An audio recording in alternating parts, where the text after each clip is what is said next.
Para você que nos visita, para você que ainda não conhece o nosso amigo pastor Naor Rossi, o pastor Naor Rossi é o diretor para o Mato Grosso, da ADRA. Ele é lá do noroeste do Paraná, da cidade chamada Goiôerê. O seu pai, pastor, o senhor Eduardo Rossi, foi que pregou para o nosso irmão Amador. A família do senhor Amador conheceu a mensagem pelo pai do Naor. Naor, que Deus te use. Bom dia, igreja. Bom dia a você que está nos ouvindo também pela internet. Que Deus possa ser louvado nesta manhã pela sua presença e pela sua resposta ao convite para juntos adorarmos a Deus. Na realidade, nós estamos aqui porque Deus nos convidou. A sua presença aqui é uma resposta do convite de Deus. E este é o lugar que Deus escolheu para que você, nesse dia, possa adorá-lo na beleza da santidade, como Deus merece a nossa adoração, o nosso louvor. Neste momento, eu quero mandar lá para o sítio Boa Esperança, em Janiópolis, um abraço para minha mãe que está me ouvindo lá no sítio. Eu creio que 1.400 quilômetros de distância, mas eu quero mandar um beijo a você, mamãe, e que neste dia, o Dia das Mães, Deus possa estar ao seu lado. E eu agradeço muito pelo tipo de mãe que a senhora foi, nos ensinando, nos fortalecendo. E se hoje eu estou aqui, devo muito ao seu exemplo de fidelidade, de amor para com esta igreja.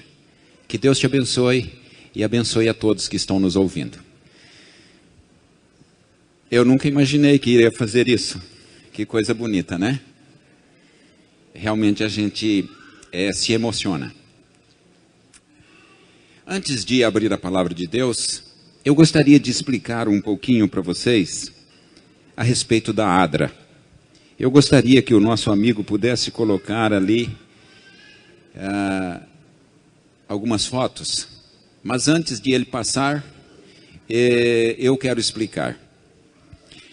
Em 1984, a Igreja Adventista Mundial, ela criou a ADRA, Agência Adventista de Desenvolvimento e Recursos Assistenciais. Para países onde não existe e não aceita o cristianismo, a ADRA é apenas Agência de Desenvolvimento e Recursos Assistenciais. Não tem o Adventista. A marca ADRA, ela pertence à Igreja Adventista, mas ela não pode ser usada aleatoriamente pela Igreja Adventista. Na realidade, embora a ADRA esteja sendo administrada pela Igreja Adventista, ela não é um ministério da igreja. Ela é uma ONG, ela é uma agência humanitária presente em 136 países do mundo. E no Brasil, nós agora, a partir de 4 anos atrás, tomamos o verdadeiro rumo que a ADRA sempre deveria ter tido no Brasil. Nós estamos no Brasil 28 anos atrasados com a ADRA. Porque quando a ADRA chegou no Brasil, ela apenas tomou o lugar da ASA, a antiga Assistência Social Adventista, Dorcas, antigamente chamada OFASA. Quando atuavam as Dorcas, o Bom Samaritano, o governo hoje taxou o seguinte: quem é filantrópico de educação faz filantropia com educação. Quem é filantrópico de saúde faz filantropia com saúde. Não pode mais fazer filantropia com assistência social. Então foi desvinculado. Escola de um lado, hospitais do outro e a ADRA do outro. E hoje a ADRA ela tem um CNPJ separado, ela tem um reconhecimento federal de entidade beneficente, não é utilidade pública ainda. E anteriormente eu cuidava do Mato Grosso e Mato Grosso do Sul. Depois passei a cuidar do Mato Grosso do Sul, Goiás, Tocantins e Distrito Federal. Mas é um território muito grande. E como exige-se muitas questões de contato político, contato com secretarias, a partir desse ano, graças a Deus, eu estou cuidando apenas do Mato Grosso. Os outros estados não existe ADRA. Mato Grosso do Sul, Goiás, Tocantins e Distrito Federal, só vai existir a assistência da ADRA se houver uma emergência. Então eu me desloco daqui e vou para o local da emergência. Tempestades, enchentes, rompimento de uma barreira com lixo tóxicos, como nós atuamos lá em Minas Gerais, coisas deste tipo. Fora isso, a minha jurisdição é apenas o Mato Grosso. E no Mato Grosso, nós temos alguns projetos que eu quero explicar para vocês. Os IMACs deixam, a partir de agora, deste ano, de chamar IMAC e passam a ser chamado de Núcleo de Desenvolvimento e o local dele, Cuiabá. Então aqui, volta só um pouquinho, aqui em Cuiabá nós temos ali no Dr. Fábio Leite, o nosso IMAC, e ali, pode passar agora, nós atendemos 112 crianças no contraturno escolar. Há uma parceria com o projeto Ciranda, pode passar, e nós temos ali a musicalização. São 112 crianças, cada criança dessa recebeu um instrumento de orquestra, violino, violão, violoncelo, trompete, trompa, o que eles escolheram. Flauta, transversa ou transversal, sei lá como que for. Eu não entendo muito de música e louvo aqueles que entendem. E essas crianças ganharam os instrumentos, levam para casa, eles ensaiam em casa e segunda e terça eles vêm para o projeto junto com, e ali aprendem e estão montando uma orquestra. E na quarta-feira só tem bateria. Aí na quarta-feira eu nem vou lá porque é um barulho tremendo. E é aquelas baterias não igual essa. Aquelas baterias mesmo, né? Então aí é o Núcleo de Desenvolvimento de Cuiabá. Pode passar? Este daqui é o Núcleo de Desenvolvimento de Sinop. Ali nós estamos atendendo hoje 80 crianças, também no contraturno escolar. Quais são as atividades que nós temos ali? Pode passar? Aqui nós temos um tatame. Ali nós trabalhamos com judô. Aí você fala, barbaridade, mas a Igreja Adventista trabalhando com judô? Hoje o judô é o esporte que mais disciplina traz para as crianças. Não existe nenhum esporte com tanta disciplina quanto o judô. E não tem nada de meditação transcendental e É tudo isso história. Ali nós trabalhamos com o esporte judô e estamos tendo um sucesso muito grande com notas, com obediência das crianças aos professores, aos pais e a atuação deles. A outra atividade que nós temos ali é uma escolinha de futebol. Esse professor aqui, ele é contratado pelo Grêmio de Sinop. O Grêmio de Sinop financia este projeto para nós e essas crianças são tiradas da rua e vão ali para aprender a jogar futebol, tanto o masculino quanto o feminino. E esse daqui é o técnico principal, tá? Não entende nada de bola, a bola para ele tem que ser quadrada, porque não tem controle de bola, nada. E então temos 80 crianças neste projeto. Aí o outro, pode passar? É o Núcleo de Desenvolvimento de Várzea Grande. Nós estivemos fechados por algum tempo, por falta de financiamento. Final do ano passado, recomeçamos novamente. Hoje são 100 crianças, pode passar, que nós atendemos ali, também no contraturno escolar. Ali nós ensinamos musicalização, futebol de salão, tem Libras, espanhol, e outras atividades que nós ensinamos de segunda a sexta para 100 crianças. No total, são 280 crianças nos 3 projetos que nós temos. Pode passar? Esse daqui é um projeto que nós estamos tentando levar a efeito. Projeto Guarda-Roupa de Rua. O que é este projeto? Este é um projeto para abordagem de moradores de rua. Nós vamos construir um trailer igual a esse. Aqui atrás, nós vamos fazer uma divisória e vai ter um chuveiro. Neste meio aqui, nós vamos ter um guarda-roupa. Ali, a pessoa, o morador de rua, ele vai entrar e vai estar ali calça, camisa, vestido, blusa, saia, tudo pendurado. Você, para vir à igreja hoje, você escolheu essa roupa ou foi a sua esposa que escolheu para você? Foi você? Eu também escolhi esse terno. Não sei se ficou legal, se está combinando, mas foi eu que escolhi. Por que que o morador de rua não pode escolher a roupa? Então esse projeto vai dar oportunidade para o morador de rua ter a sua autoestima legal. Ele vai entrar ali, ele vai escolher qual roupa ele vai escolher, ele vai usar. Ele vai abrir uma gaveta, vai ter roupas íntimas masculinas, roupas íntimas femininas, vai ter sabonete, vai ter pasta de dente, vai ter escova de dente, vai ter fio dental, vai ter shampoo para cabelo, e ele vai tomar um banho, depois ele vai lá fora na tenda, vai cortar o cabelo, alguém vai fazer a unha dele, aí uma enfermeira, se tiver um machucado, vai cuidar desse ferimento, vai fazer o curativo. Se é uma mulher, nós vamos trabalhar um pouquinho no rosto dela para deixá-la com autoestima legal. Você hoje, mulher, para vir à igreja, você não deu uma olhadinha no espelho, não deu uma passadinha de um pó de arroz? Hã? Não é pó de arroz que fala? Isso é coisa do passado, né?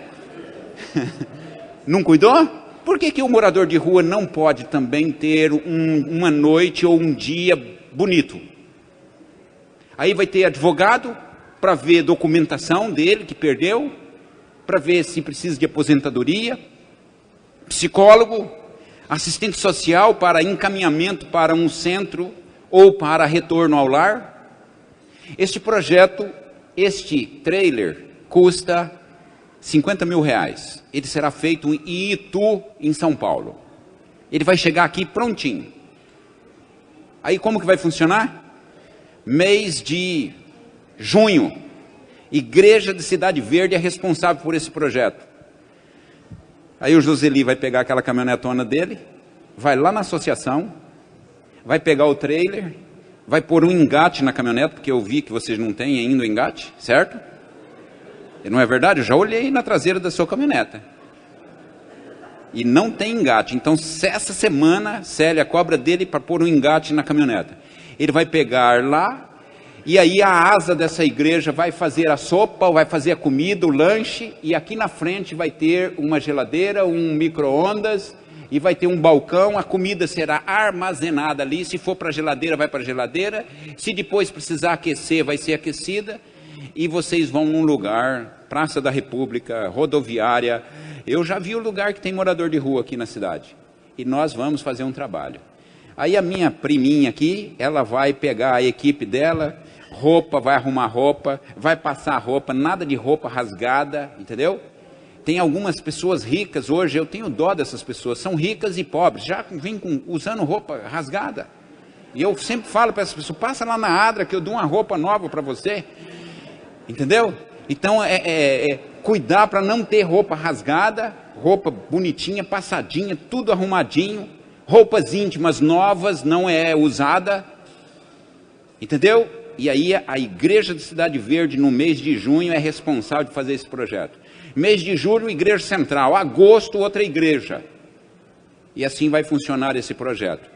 Esse projeto, como eu disse, R$50 mil. Eu já tenho R$20.600. Falta R$29.400. Joseli, fica em pé. Esse rapaz, vem aqui, será nomeado nessa manhã como embaixador da ADRA dessa igreja. Quem quiser ajudar, pode procurar. ele vai dar um recibo que não é recibo válido, ele vai me entregar o valor, eu vou devolver para ele o recibo válido da ADRA, e você pode ajudar com R$100, com R$50, você pode dar um pneu deve estar uns R$240 da carretinha, você pode dar o engate, você pode dar R$1.000, entendeu? Você pode dar a caminhoneta para a ADRA, entendeu? É desse jeito. Então procure-o e ajude. Agora você não pode tirar isso do seu dízimo e da sua oferta. Isso é uma doação voluntária. Futuramente vou explicar como você poderá fazer uma doação e descontar 6% do seu imposto de renda para você não precisar mandar para o governo. Então você já manda direto para a ADRA e você não perde. E o governo também não perde, mas também não ganha. Pode sentar. Ele será o embaixador da ADRA dessa igreja. Todos estão de acordo? Ok? Está vendo aí, Joseli? Todo mundo a favor. Então, quem quiser ajudar, procure-o e ele vai repassar. E nós precisamos levantar R$50 mil para pagar Itu Trailers em São Paulo. Pode passar? Por favor? Pode passar? Isso. Esse é um projeto Mãos à Obras. Esta era a casa da irmã Creuza. Pastor, fala direito. Não é. Por várias vezes eu chegava e chamava, ô irmã Cleusa, como é que está? Aí um dia ela falou, pastor, deixa de negócio, meu nome não é Cleusa, o meu nome é Creuza mesmo. Ela morou 15 anos nessa casa aí. 15 anos sozinha nessa casa, ela é viúva. Aí eu fui fazer uma semana de colheita nesta igreja estrutural em Brasília e visitei a casa dessa irmã. Nos unimos e criamos o projeto Mãos à Obras. Em 5 meses, pode passar? Nós entregamos para ela essa casinha. R$14 mil ficou o custo do material, mão de obra. Todos os domingos, durante 6 meses, nós fomos lá, todos os domingos. Eu chegava, vocês sabem o que é bacheiro? É aquele negócio que vai entre a cela do animal e o animal. Chegava sujo em casa, mas feliz. Em 6 meses nós construímos a casa para a irmã Cleusa. Tem 40 metros quadrados, com forro de PVC, com banheiro lindo, com chuveirinho, com duchinha, com tudo. Até móveis nós colocamos lá dentro e gastamos apenas 14, 15 mil reais, que foi o que nós compramos de material. Esse é o projeto Mãos à Obras que nós queremos também fazer, e queremos fazer nessa igreja aqui também.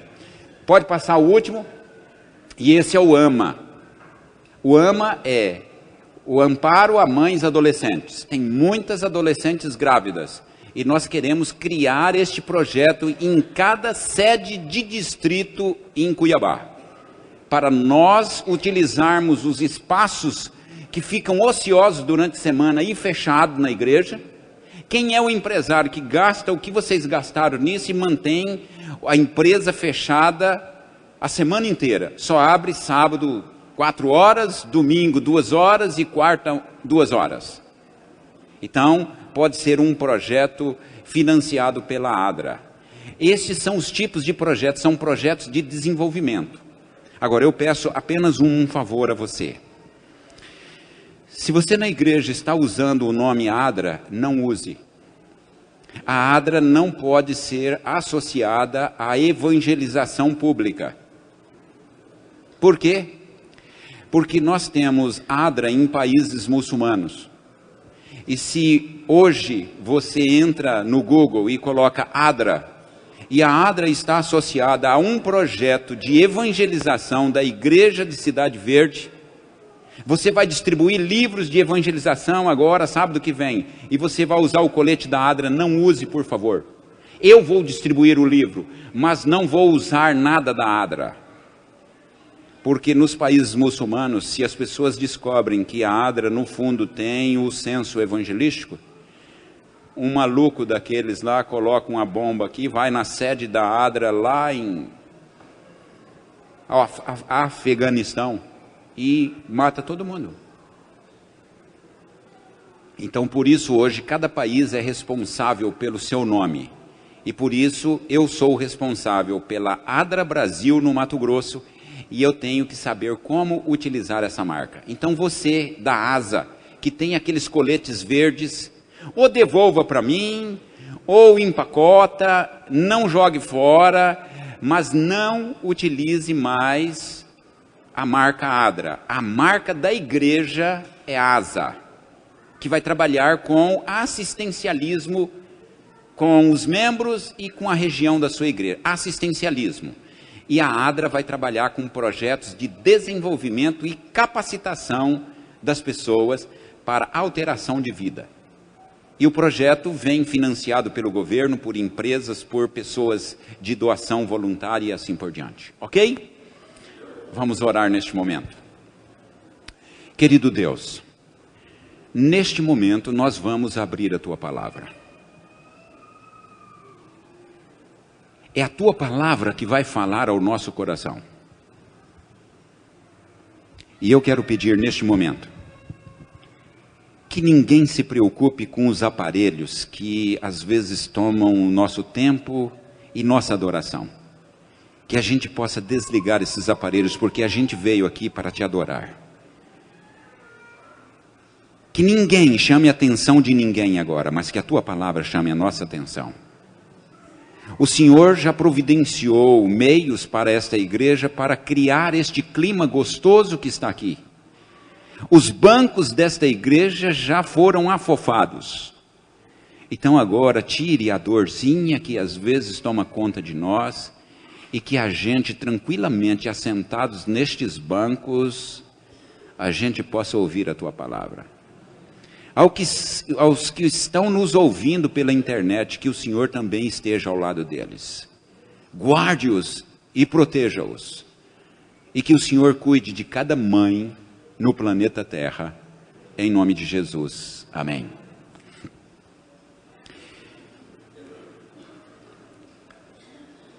Você que está me ouvindo, você é eternamente responsável por aquilo que você cativa. Se você cativa os seus filhos, você vai ser responsável por aquilo que cativa. Se você cativa a sua esposa, você vai ser responsável por aquilo que você cativa. Se você cativa o dinheiro, você vai ser responsável por aquilo que você cativa. Então, em resumo, você é eternamente responsável por aquilo que você alimenta na sua mente, no seu coração. Há uma passagem no livro de 2 Samuel, no Antigo Testamento. Já vai abrindo. 2 Samuel, no Antigo Testamento. O Antigo Testamento, para você que não sabe, vem antes do Novo. 2 Samuel. Essa passagem, quando eu a li, com um olhar diferente, e foi nesta Bíblia que eu li, uma Bíblia que eu ganhei de presente da minha esposa, e já contei a história dela para vocês,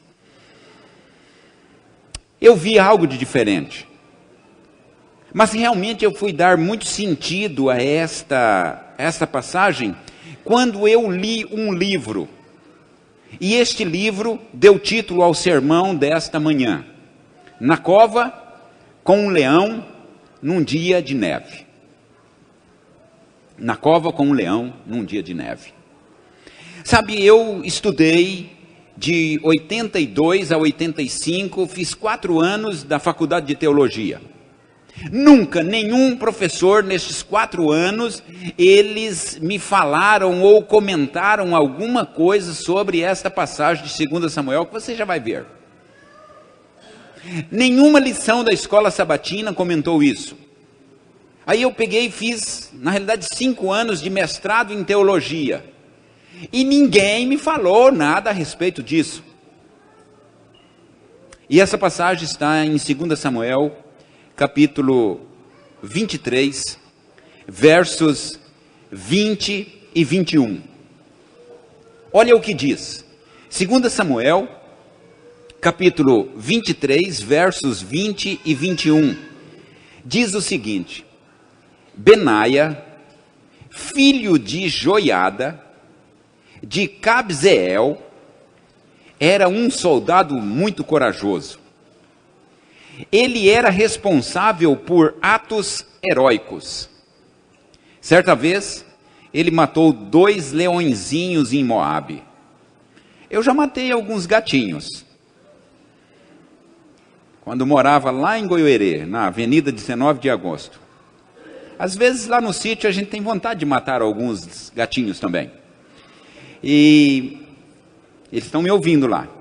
Ele matou 2 leõezinhos. Até aí, tudo bem. Outra vez, no meio da neve, ele entrou num buraco e matou um leão.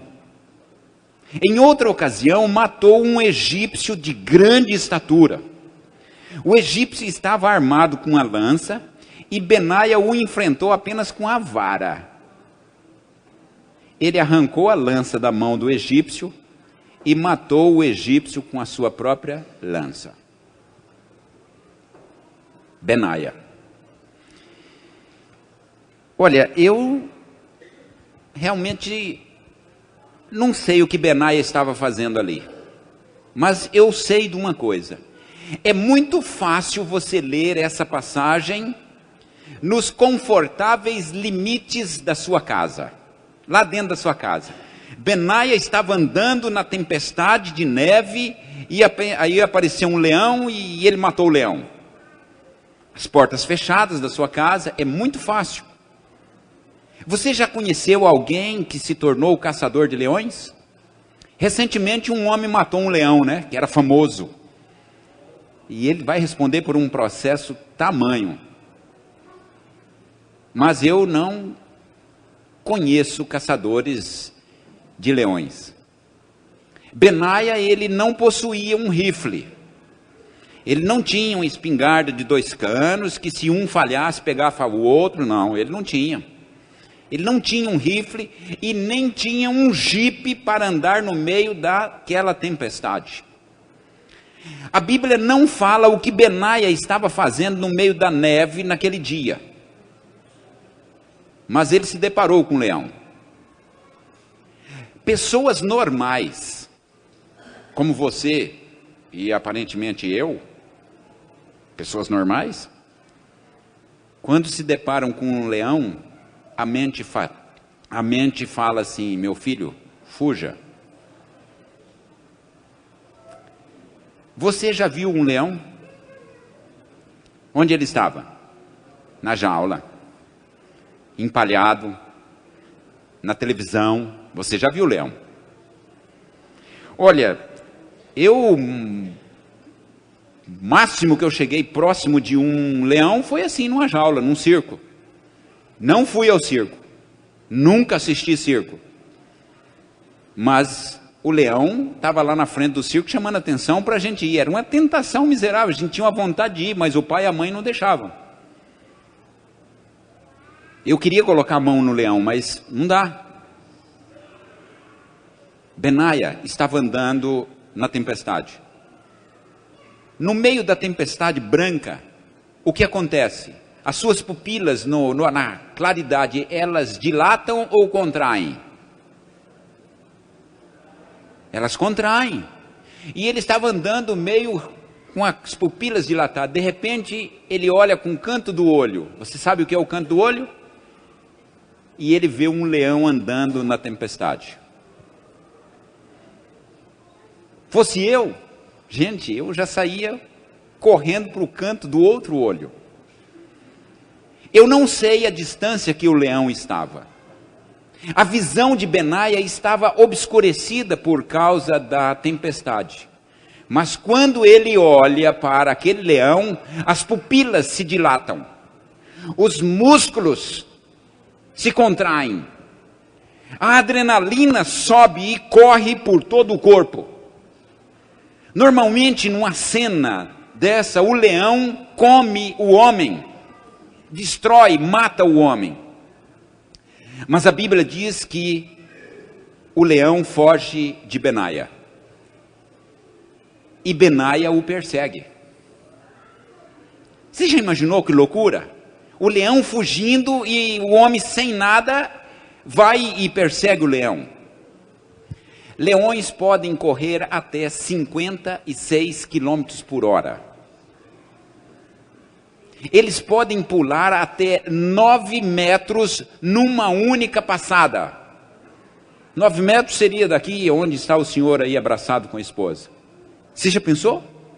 É uma distância muito legal. Benaia, ele não tem chance contra o leão. Mas isto não impede Benaia de perseguir aquele bicho. O leão dá um passo errado, escorrega e o seu corpo de 226 quilos cai na cova de neve, que estava ali coberta pela neve. E o leão cai naquela cova. Mas o leão, como todo felino, ele não cai deitado, ele cai em pé. Eu, quando vou no sítio, eu lembro das minhas façanhas de criança. Eu tinha um gato enorme, e eu pegava o meu gato, segurava pelas 4 patinhas, 2 traseiras e 2 dianteiras, e segurava dessa altura e soltava de costas. Falei, esse gato vai se esborrachar no chão. E dessa altura eu soltava. O que o gato fazia? Caía com as 4 patinhas. Eu falei, não, esse gato é muito. Abaixava um pouquinho mais e soltava o gato. Ele caía em pé.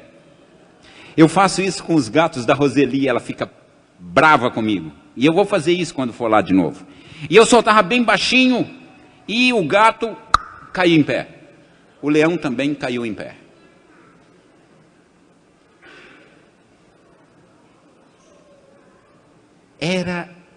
A atividade do leão era essa, de não ser pego de surpresa. O leão com certeza pousou sobre as suas patas. Benaia então se aproxima daquele buraco. Imagina você agora numa tela de 60 polegadas vendo Benaia. A respiração ofegante do leão lá dentro daquele buraco. E ele chega e olha, e a câmera foca aquele buraco escuro, mas o leão ofegante lá dentro.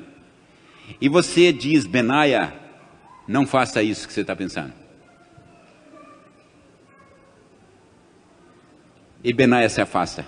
E você sentado na sua poltrona, vendo esta cena, e Benaia se afasta. E agora ele se afasta e ele pega um impulso tremendo e corre. E ele pula dentro daquele buraco.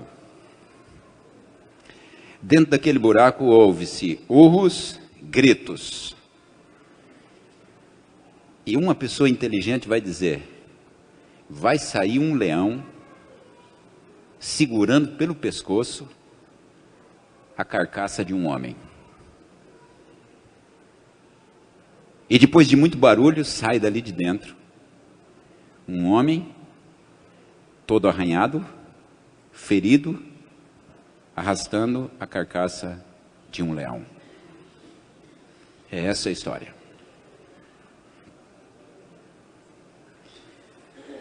Olha, o máximo que eu cheguei diante de uma onça foi no Amazonas. Eu estava visitando uma floresta onde os soldados do exército brasileiro faziam treinamento. E eu estava andando e de repente fiz uma curva e me deparei com uma onça. Olha, eu já vi onça grande, meu pai já contava muita história de onça e tudo, mas só as costas da onça devia ter uns 3 palmos. E eu me deparei mais ou menos com ela, a essa distância que está o Joseli, e ela agachada olhando para mim, e eu olhando para a onça, no meio da selva. A sorte que tinha uma jaula entre nós. Agora eu conheço a história de um pastor, hoje pastor, que ficou diante de um leão. Ele, antes de ser pastor, ele era vendedor de carvão. O nome dele é Jair, pastor Jair, você conhece. Ele foi pastor de Goiuerê, casado com a minha prima Eva. E ele vendia carvão de produzia o carvão e o moarama e entregava em Maringá. E todos os dias, esse trajeto. Uma noite ele estava voltando, estava chovendo e ele estava voltando de Maringá. Já havia passado o Cruzeiro do Oeste, então ele estava entre Cruzeiro do Oeste e o Moarama. E ele viu luzes na beirada da estrada, do lado esquerdo dele. Parou o caminhão, desceu com o irmão dele, pegaram lanterna, e com muita dificuldade eles começaram a descer o barranco, e eles viram os destroços, realmente alguma coisa tinha acontecido, porque a bagunça era grande. E ele desceu, demoraram uns 5, 10 minutos, para ser um bom evangelista, uns 15 minutos, né? E com muita dificuldade desceram aquele barranco, e eles começaram a iluminar, e eles descobriram que era uma carreta, que havia caído ali. E eles foram andando na tentativa de encontrar a cabine, porque estava muito escuro, chovendo, e quando eles iluminaram, estava um leão, desse jeito, com as patinhas, sentado em cima da cauda, e olhando para eles, e eles olhando para o leão. Era uma carreta de um circo que havia tombado, e o leão havia escapado da jaula. Jair, ele é meio moreno. Acho que tanto trabalhar com carvão, né? Ficou meio moreno. É brincadeira. Aquele trajeto que ele havia demorado 5, 10 minutos, ele fez em segundos. E quando ele entrou dentro da cabine do caminhão, a mulher dele perguntou: mas quem são vocês? De tão branco que eles estavam de medo. Foi a história que eu sei de um homem que ficou diante do leão. Jair, meu primo, que é pastor hoje. Não é natural você ficar diante de um leão. Agora, por que tudo isso que eu estou falando? Quando Benaia estava ali, enfrentando aquele leão, ele não estava pensando em nada. Ele estava ali, diante daquele leão, porque a circunstância o colocou ali. E eu vim para dizer para você nesta manhã, que Deus participa da tarefa de nos colocar estrategicamente no lugar certo e na hora certa. Se você está hoje aqui, porque Deus colocou você estrategicamente no lugar certo e na hora certa. Deus é muito bom em nos colocar onde Ele quer que a gente esteja. Final do ano passado, Joseli e a Célia estiveram no sítio da minha mãe para filar um frango que a minha mãe faz, um frango caipira. E eu falei para eles que eu não estava muito feliz em vir para cá.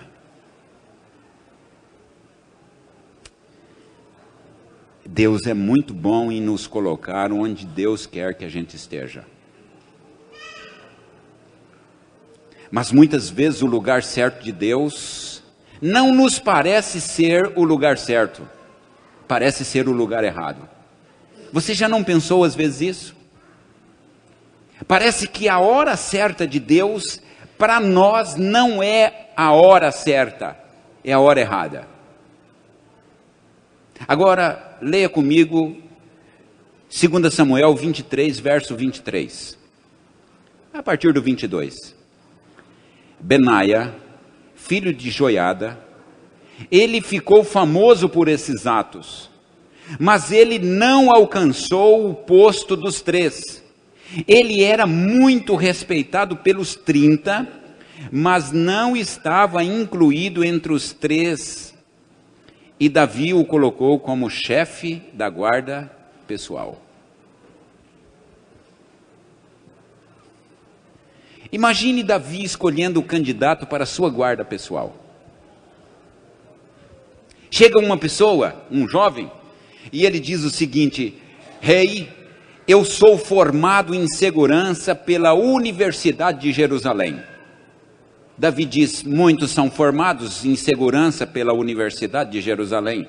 Não quero você. O outro chega, eu fiz estágio em tempo integral na guarda palaciana.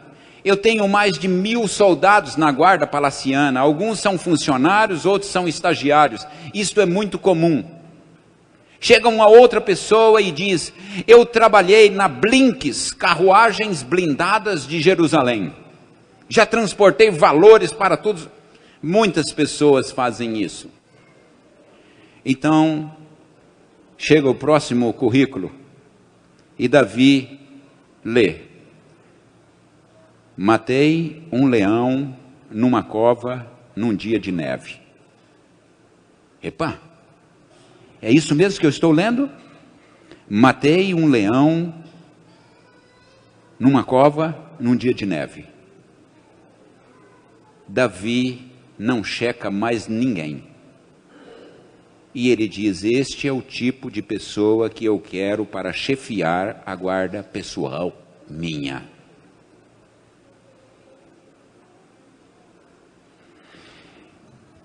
Quando Benaia matou aqueles leõezinhos, quando Benaia matou aquele leão, quando Benaia matou aquele egípcio, ele não estava pensando que aquilo que ele estava fazendo iria colocá-lo como chefe da guarda pessoal de Davi. Ele não pensou isso, mas Deus estava pensando.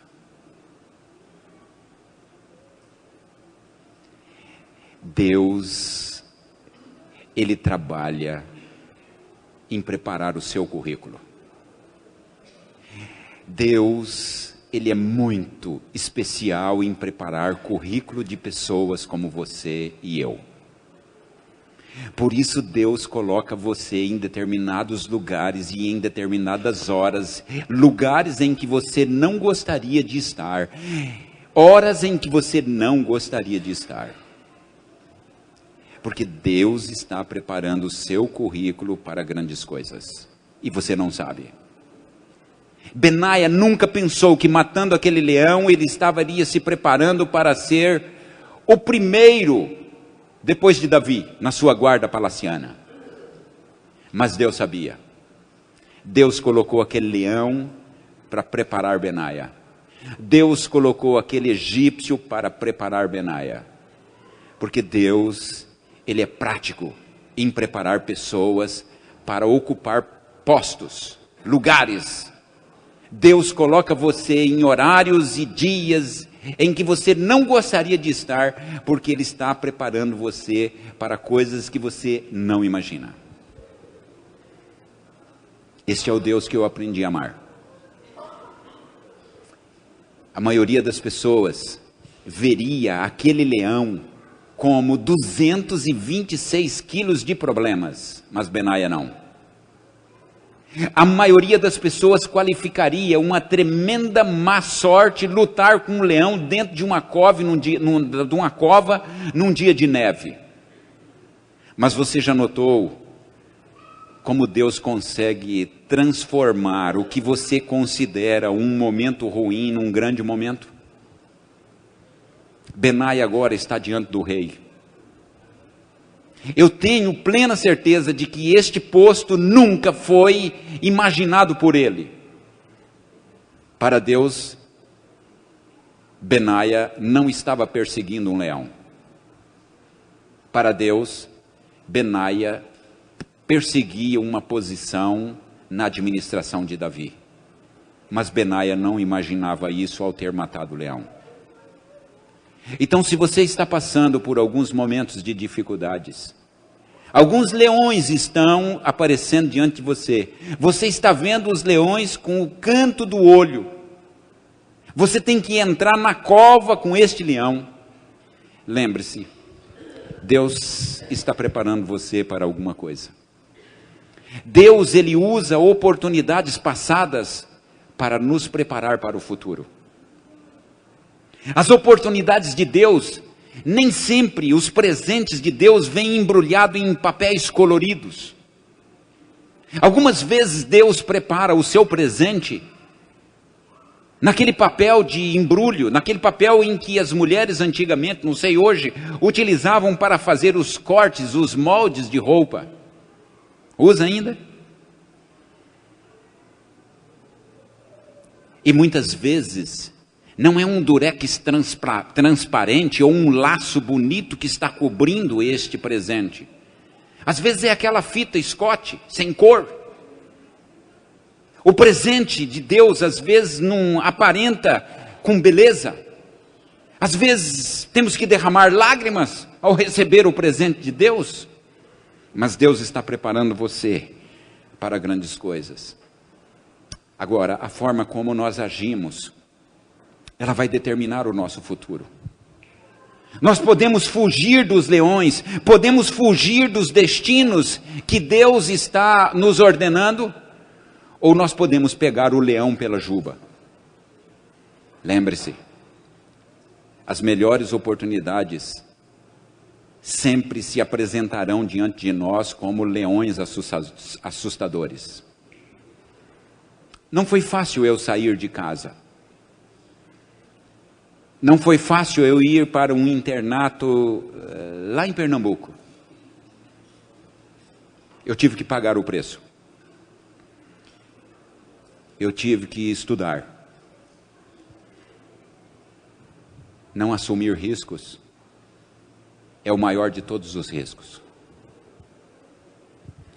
Se você não assume riscos na sua vida, você está passando pelo maior risco da sua vida. Eu deixei de fazer economia em Curitiba para fazer teologia no ENA. Eu deixei de ser pastor auxiliar na Igreja Central de Curitiba para ir para o Amazonas. 12 dias depois que havia me casado com a Marilange. Eu me arrisquei a pedir a Marilange namoro. Porque hoje eu sou meio bonitinho assim, mas porque ela me transformou. Porque eu era bem feinho, viu?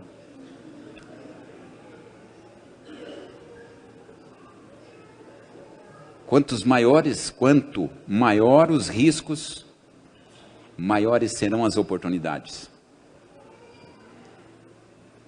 Decisões muitas vezes causam em nós insônia, noites sem dormir.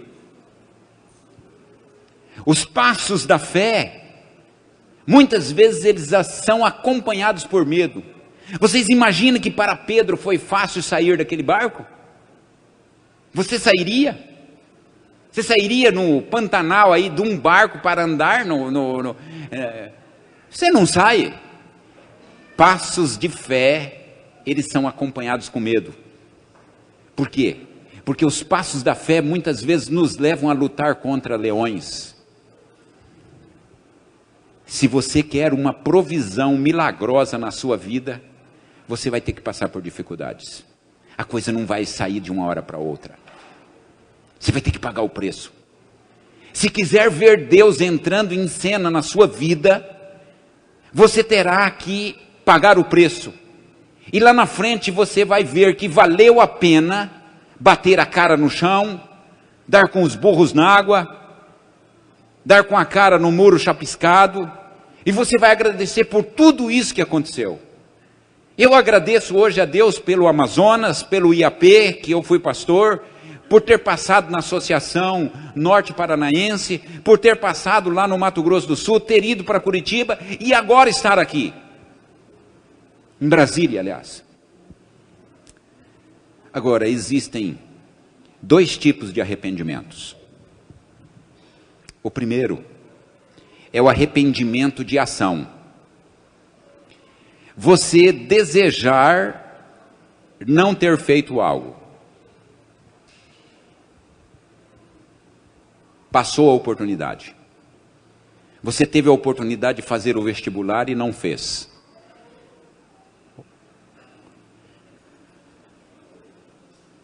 Ou desejar ter feito alguma coisa que você fez. É o pecado da ação. Desejar não ter feito algo. E o outro é o arrependimento da inação. Agora sim. Você não fez e devia ter feito. Você podia ter feito e não fez. São dois arrependimentos. Arrependimento por ter feito e por não ter feito. E muitas vezes o que mais leva a gente é o pecado da inação. Porque tem oportunidades diante de nós e nós não fazemos. A oportunidade de levar o evangelho e não levamos. A oportunidade de cantar e não cantamos. A oportunidade de fazer curso de um instrumento e não fazemos. Por isso Benaia não deixou a inação tomar conta da sua vida. O leão apareceu, ele matou. O egípcio veio, ele matou.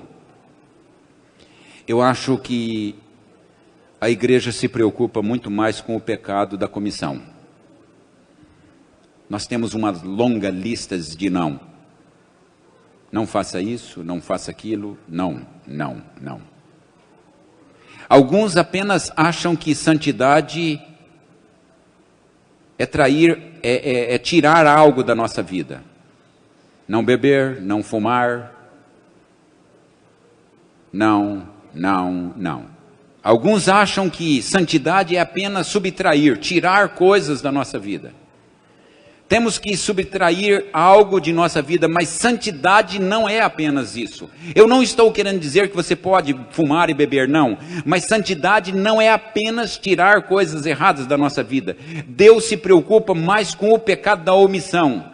Aquelas coisas que nós poderíamos ter feito e não fizemos. Ter ajudado o próximo, ter falado a verdade, ter enfrentado aquela pessoa naquele momento. Deus se preocupa muito mais com o pecado da omissão, aquelas coisas que a gente poderia ter feito e não fez. Quando um homem bom, ele não faz nada, ele já está fazendo o mal. E se você é um homem bom, e você não está fazendo nada, você está contribuindo para o mal no Brasil. Se você é uma mulher boa, e não está fazendo nada, você já está sendo um mal para a sociedade. Quando um homem bom não faz nada, já é um mal. Bondade, queridos, não é a ausência de maldade. Você pode não fazer nada de errado, mas mesmo assim, pode não estar fazendo a coisa certa. Porque você não está agindo. Aqueles que apenas fogem do pecado, são meio cristão. Nosso chamado é muito mais alto do que apenas fugir do pecado. Nosso chamado é muito mais alto do que apenas fugir daquilo que é errado. Nós somos chamados a perseguir leões. E perseguir leões, às vezes nós vamos ser o estraga-prazer. Aquela pessoa que chegou aí, gente, nós não vamos mais poder falar a respeito disso. A crentinha chegou. Ser cristão não é apenas fugir do pecado. Não existe uma glória sem coragem. E nós temos que ter coragem de, neste momento em que nós estamos vivendo, de defender o que a palavra de Deus diz para nós. Quando não temos coragem de dar o pulo da fé, quando nós não temos coragem de perseguir o leão, então Deus é roubado da glória que pertence a Ele. E muitas vezes nós estamos roubando a glória de Deus por não defender a verdade de Deus. Não podemos nos contentar com um cristianismo reativo. Ser conhecido como uma pessoa, igreja ou comunidade. Nós não podemos levar a fama de ser apenas o povo do contra. Nós muitas vezes nos tornamos apenas pessoas defensivas. somos passivos. Eu às vezes me invejo de alguns pastores corajosos, que não são adventistas, e que têm coragem de falar a verdade sobre o que está acontecendo com a família moderna no nosso Brasil. Eu gostaria de possuir a liberdade de falar o que a palavra de Deus realmente defende sobre o casamento, homem com homem e mulher com mulher. Eu gostaria muito de ter a liberdade de poder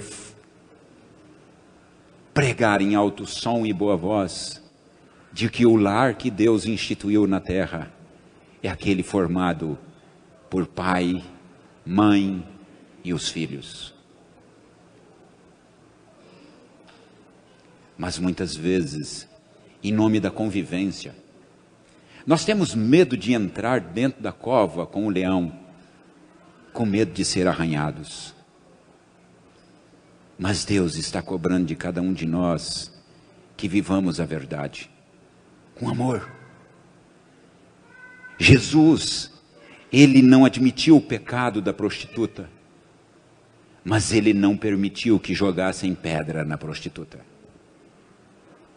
Ele disse para ela: vá e não peques mais. É isso que como igreja nós precisamos fazer. Mostrar a verdade com amor. Perseguidores de leões estão sempre de vigília para realizar as ordenanças de Deus, as oportunidades que Deus nos ordena. Então os caçadores de leões estão sempre de vigília. Agora tem uma coisa: nem sempre os perseguidores de leão terão pendurado na parede o couro de um leão. Mas uma coisa: perseguidores de leões sempre levarão no corpo as marcas da luta. Eu tenho uma marca na minha mão, e todas as vezes que eu olhar para ela, eu vou lembrar que essa marca foi na tentativa de ajudar os outros. E eu não me considero um grande caçador de leão, mas eu não quero me esconder na hora do chamado de Deus e do preparo que Deus está fazendo. Eu quero ser um caçador de leão. Pessoas que enfrentam leões são aqueles que saem da sua zona de conforto, são aquelas que entram no território da fé. Caçadores de leões andam no território da fé, e o território da fé é sair do barco e andar sobre as águas. O território da fé é marchar diante de si, mesmo tendo um oceano diante de você. Andar no território da fé é caminhar para ser jogado dentro de uma fornalha ardente. Caçar leões, andar no território da fé, é ser jogado dentro de uma cova com vários leões e não ser comido. Pessoas que andam no território da fé são aqueles que levam as marcas, são aqueles que enfrentam os seus medos, mas perseguem os seus sonhos.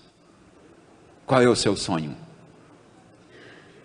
Qual é o seu medo? Eu sempre brinco, eu tenho medo danado. Eu não sei, Joseli, qual é o seu medo? Eu não sei, Oswaldo, José, Maria, quem esteja aqui. Eu não sei, prima, qual é o seu medo. Mas o meu medo é do Malamém. Eu não sei o que é o Malamém, mas eu morro de medo. Porque a minha família que está me assistindo sabe o que é o Malamém. Todas as manhãs o meu pai chamava, a gente tirava da cama para o culto familiar. E ele fazia uma oração longa, bonita. Eu tenho saudade das orações do meu pai. E no final da oração, ele dizia assim: nos livra do mal, amém. Eu não sei o que é esse mal, amém, mas ele sempre orava para ser liberto do mal, amém. Esse é o meu maior medo. Eu não sei qual é o seu medo. Eu não sei qual é o seu sonho. Eu não sei quais são os leões que você está enfrentando. Mas eu vim nesta manhã para dizer para você: caminhe no território da fé. Deus está preparando o seu currículo. Se você está passando por dificuldades, está passando por provações, Deus está escrevendo a sua história. Eu não sei qual é a sua idade, mas não importa. Deus prepara o currículo de uma criança até uma terceira idade. Então Deus, Elza, está preparando o seu currículo. Deus está escrevendo a nossa história. E eu não sei se ainda aqui, Joseli, ou lá no céu, Ele vai revelar essa história para nós. Momentos em que nós teremos vergonha da nossa história. Mas momentos em que andamos no território da fé. E que quando nós andamos no território da fé, nós matamos os leões para destruir os nossos medos, para realizar os nossos sonhos. É isso que Deus quer fazer com você. Deus quer te dar uma vida nova. Eu quero neste momento convidar a menina que vai cantar. Quando a gente não sabe o nome, a gente chama todas as mulheres de meninas e elas ficam felizes. Porque não importa a idade, toda mulher é uma menina. E ela vai cantar para nós. E se você está passando por uma luta, se você está andando no meio da tempestade, e com os cantos dos olhos você está vendo o leão, e você tem que enfrentar aquele leão, você tem que matar aquele leão, e está difícil matar o leão e enfrentar o leão, porque é difícil sair do mesmismo da nossa vida, da rotina.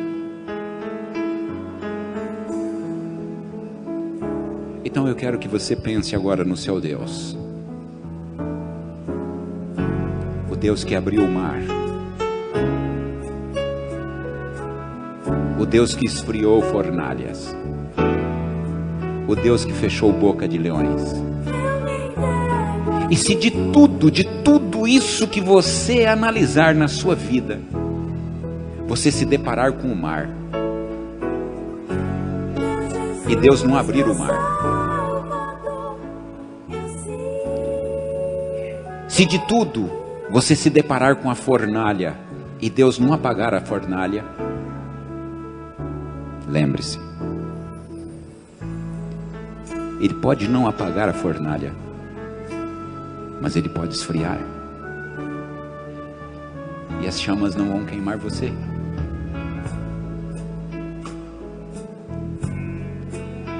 Ele pode não abrir o mar vermelho, mas Ele pode ensinar você a andar sobre as ondas, e você não vai afundar, porque o meu Deus, quando se refere a você,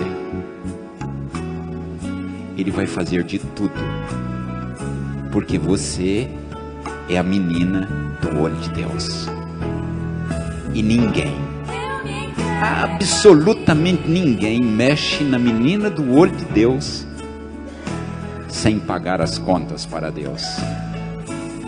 Deixe Deus ser Deus na sua vida e você vai ser muito feliz.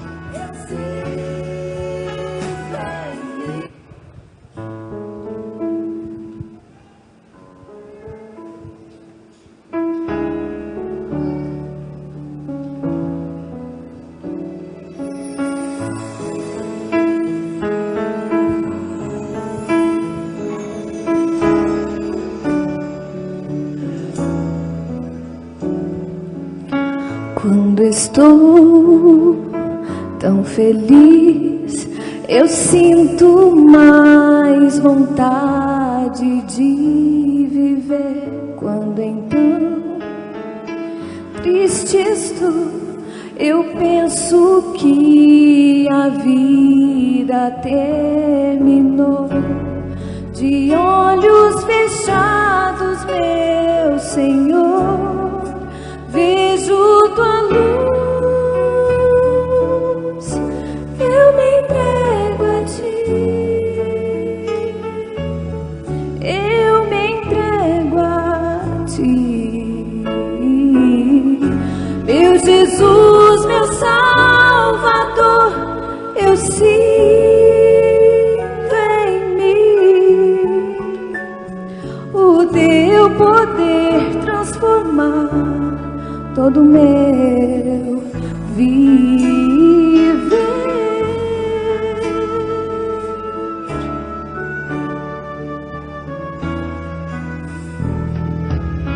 É tão bom conversar contigo, ó Deus, a tua paz sentir e poder mostrar ao mundo que tu és Emanuel. De olhos fechados, meu Senhor, vejo tua luz,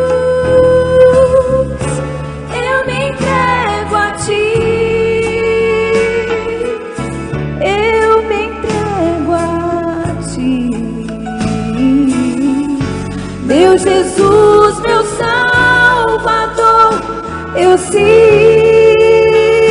em mim o teu poder transformar, sim, todo mundo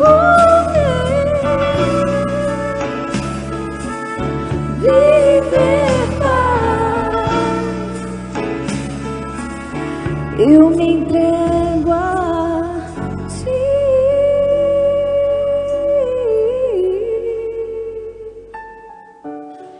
Eu me entrego a ti, eu me entrego a ti, meu Jesus, meu Salvador, eu sinto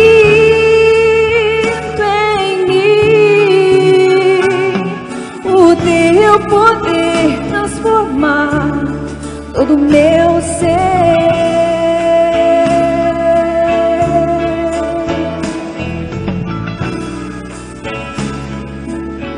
Eu me entrego a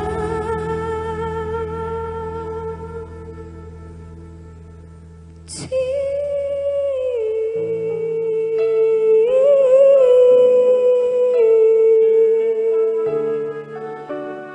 Amém, Senhor.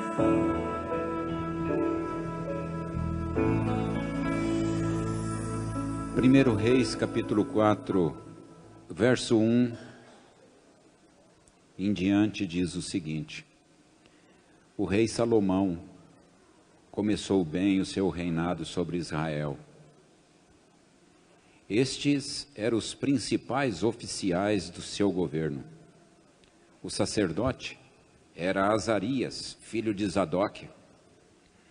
O secretário, Elioref e Aias, filho de Ziza. O historiador era Josafá, filho de Ailude. E o comandante do exército era Benaia, filho de Joiada. Se a sua história está parecendo com a história de Joiada, lembre-se, Deus está te preparando. Levante e vamos orar.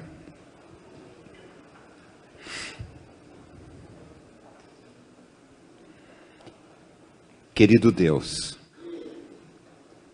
obrigado pela oportunidade que o Senhor nos deu nesta manhã de estarmos neste local.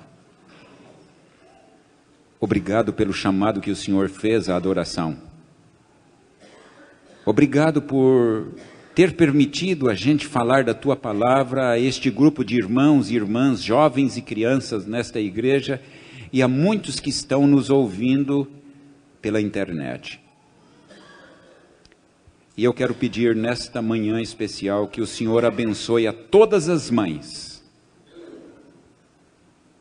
que o Teu amor esteja sobre elas, mas que o Senhor derrame as Tuas bênçãos sobre cada pessoa que nos ouviu. E se está difícil a caminhada no momento em que nós estamos passando, se a fornalha não se apaga diante de nós, se os muros continuam em pé, ou se o mar não abre, que o Senhor possa nos ensinar a andar sobre as ondas e sobre a tempestade. Que o Teu amor, Pai, que a graça de Cristo Jesus e a comunhão plena do Espírito Santo esteja sobre todos nós. Em nome de Jesus. Amém. Eu estarei à porta para cumprimentá-los.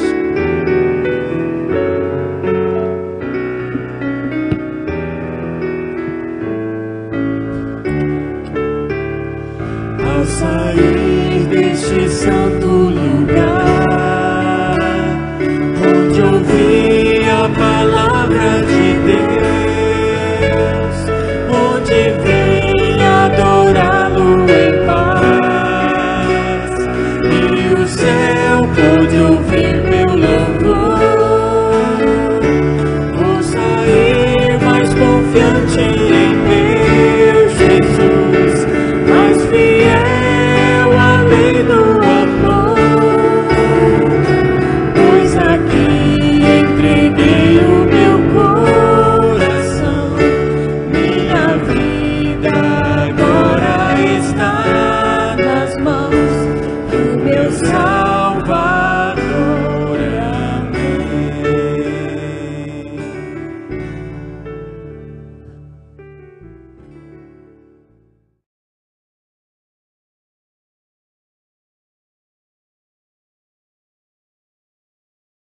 Are we teaching the truth in love?